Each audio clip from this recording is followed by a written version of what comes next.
All India medical students association United से राष्ट्रीय अध्यक्ष भरत बेनीवाल आप सभी को नमस्कार करता हूं, क्रांतिकारी इकबाल पेश करता हूं। जिस प्रकार से कि आप सभी को पता है कि 80-20 का जो इशू था, एम्स के अंदर जो फीमेल और मेल नर्सेज के बीच जो भेदभावपूर्ण रवैया एम्स के डायरेक्टर्स ने और चिकित्सा मंत्री डॉक्टर हर्षवर्धन जी ने अपनाया था, उस फैसले के अगेंस्ट में हमने रेगुलर अपना आंदोलन जारी रख रखा है और उसके अंदर हम लोग अब तक न्यायालय में भी काफ़ी अच्छा पॉजिटिव जीत दर्ज की है और अच्छा रेस्पॉन्स हम लोगों को मिला है। आप लोगों को पता है कि न्यायालय में 30% सीटें रिजर्व कर दी गई हैं। 70% सीटों पे एक बार वैकेंसीज़ के अंदर लिस्ट जो है निकाली जाएगी। अब आते हैं नेक्स्ट मुद्दे पे। सबसे मेन चीज़ मुद्दा यही है, लेकिन नेक्स्ट चीज़ पे जिसके अंदर हम लोगों को इस मामले में, आज हम दिल्ली हैं, अभी आप लोगों को दिख रहा होगा दिल्ली हैं। दिल्ली सिर्फ आज हम लोगों को आज सुबह अपॉइंटमेंट मिला था। आज संडे का दिन था और संडे के दिन हम लोगों को सुबह 9 बजे का अपॉइंटमेंट टाइमिंग दी गई थी डॉक्टर हर्षवर्धन जी के यहाँ पे। और धन्यवाद देता हूँ मैं JP नड्डा जी को, जो राष्ट्रीय अध्यक्ष हैं BJP के, उनके PA साहब को, जिन्होंने हमें ये अपॉइंटमेंट दिलवाया और काफ़ी स्ट्रगल से हम लोगों को ये अपॉइंटमेंट मिला।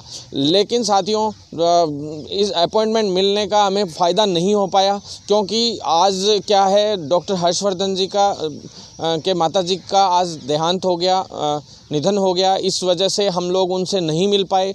कल ही रात को देहांत हुआ है, तो हम लोग नहीं मिल पाए। डॉक्टर हर्षवर्धन जी को वहाँ जाना पड़ गया, इसलिए हम इसके लिए काफ़ी दुखी भी हैं कि भाई हर्षवर्धन जी के माता जी का देहांत हुआ। परंतु हम चाहते हैं डॉक्टर हर्षवर्धन जी से जल्द मिलें और इस विषय पे बहुत ही पॉजिटिव रेस्पॉन्स हम लोगों को मिले। इस मामले का जो बिल्कुल कोई तरीके से भी ये मामला ऐसा नहीं था कि जिसे खड़ा करना चाहिए था सरकार को या डॉक्टर हर्षवर्धन जी को। इस मामले में जल्द से जल्द पूर्व की भांति वैकेंसीज़ हों, जैसे कि पहले हुआ करती थी, या फिर 50-50 सीट्स को डिवाइड करके 50% सीटों को डिवाइड करके इस भर्ती को पूर्ण करवाया जाए। तो एम्स की जितनी भी ये भर्ती हैं, जितनी भी पद हैं, बहुत जल्द साथियों, और भी अगली भर्ती भी आने वाली है, उसमें भी हम लोग बहुत जल्द उससे पहले इस नियम को चेंज करवा डालेंगे तो कन्फर्म है। लेकिन इस भर्ती में अभी हम 100% 50-50 तो करवा ही डालेंगे, ये गारंटी है। और आप लोगों का साथ यूँ ही बनाए रखिए 80-20 के इशू में। और मैं चाहता हूं कि पूरे इंडिया से जितने भी जो नर्सेज वगैरह हैं, वो फार्मासिस्ट अदर हैं, जो सब जुड़े हैं, जिससे हम लोग किसी भी मुद्दे पे अगर लड़ाई लड़ें तो आप लोग हमारा हर तरीके से साथ दें। अब इस 80-20 के मुद्दे के लिए जो हमारा संघर्ष का अगला कदम है, वो मुख्य आप लोगों को मैं बता देना चाहता हूँ। 8 का यानी कि पेपर है, परसों 8 तारीख को पेपर है, इसके लिए भर्तियों के लिए एग्ज़ाम है। उस एग्ज़ाम के अंदर हम एक विरोध दर्ज करेंगे। उस विरोध में काली पट्टी बांधकर सभी एग्ज़ाम सेंटर्स पे जो मेल नर्सेज जो अभ्यर्थी हैं वो जाएं और अच्छी तरह से उसका विरोध करें, जिससे डॉक्टर हर्षवर्धन जी तक और हमसे फ़ोटो शेयर करें कि हम लोगों ने काली पट्टी या काली टी-शर्ट या काला कुछ भी पहन के हम गए और हमने इसका विरोध दर्ज किया, और फ़ोटो मुझे भेजें ताकि मैं हर्षवर्धन जी तक उस चीज़ को पहुंचा सकूं। हर एग्ज़ाम सेंटर पे जितने भी अभ्यर्थी हों, सभी के सभी ब्लैक कपड़े पहन के जाएँ या ब्लैक पट्टी बांध के जाएँ, जिससे हम लोग इस विरोध को सरकार को प्रदर्शित कर सकें और डॉक्टर हर्षवर्धन जी तक इसे पहुंचा सकें। इसके बाद मैं आपसे अगली जो इस मामले में जो अगला क्रम है वो मैं आपको बताऊंगा। स्ट्रगल का संघर्ष हमारा जारी रहेगा। इसके बाद आ जाते हैं CHO की कुछ वैकेंसियाँ, जो हमारी 6310 वैकेंसियाँ हैं, जिनके लिए हम लगातार संघर्ष कर रहे थे। उस पर हम पॉजिटिवली लड़ाई लड़ी, हम जीते भी, वैकेंसियाँ भी निकलवा लाए। इसमें छोटे मोटे जो संशोधन बाकी हैं, जैसे बॉन्ड पेपर वाला, तो बॉन्ड साथियों 5 साल का है, लेकिन उसके विषय पे कल डॉक्टर नरेश ठकुराल जी से परसों हमारी बात होगी।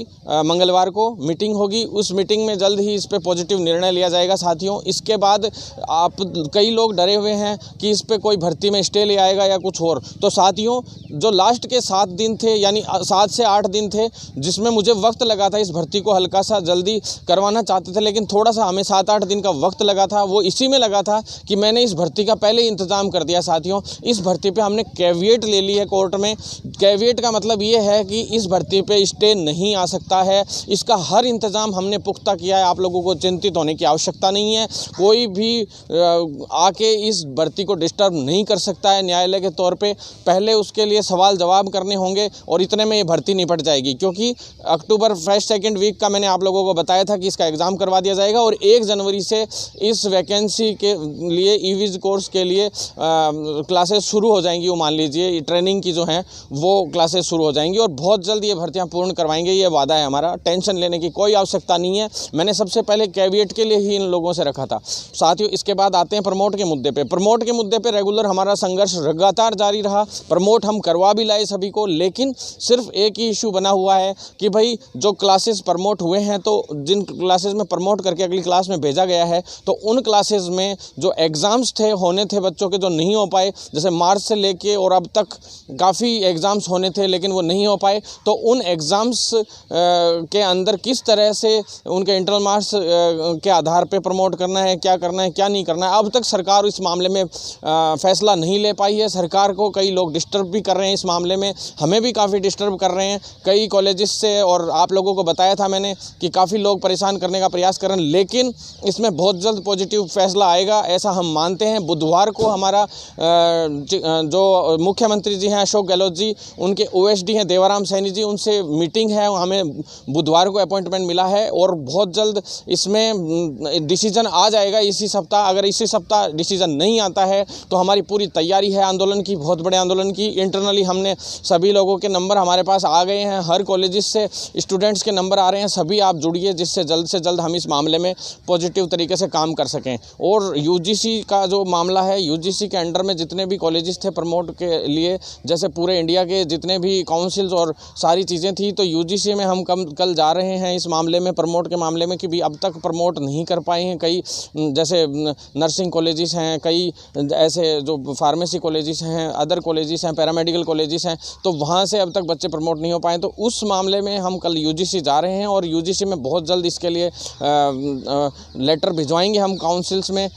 कल मिलने जा रहे हैं साथियों, कल अभी दिल्ली हैं हम, कल 12-1 बजे तक हम लोग यहाँ से निकलेंगे। उससे पहले यूजीसी में भी हम एक मीटिंग करेंगे, उसके पश्चात ही इस मामले में क्या आगे का मोड़ आता है, क्या आगे चीज़ें आती हैं, वो आप लोगों से शेयर कर दी जाएंगी। धन्यवाद साथियों। भरत बेनीवाल आपका भाई, और आप लोगों से निवेदन करना चाहता हूँ कि यूट्यूब पे चैनल सब्सक्राइब करें और भरत बेनीवाल पेज लाइक करें और ट्विटर पे ज़्यादा से ज़्यादा लोग फॉलो करें, जिससे हम और मजबूत हो सकें। जो लोग जुड़ना चाहते हैं 9309393793 पे अपने नंबर, कॉलेज का नाम और ज़िले का नाम या स्टेट का नाम ज़रूर भेजें।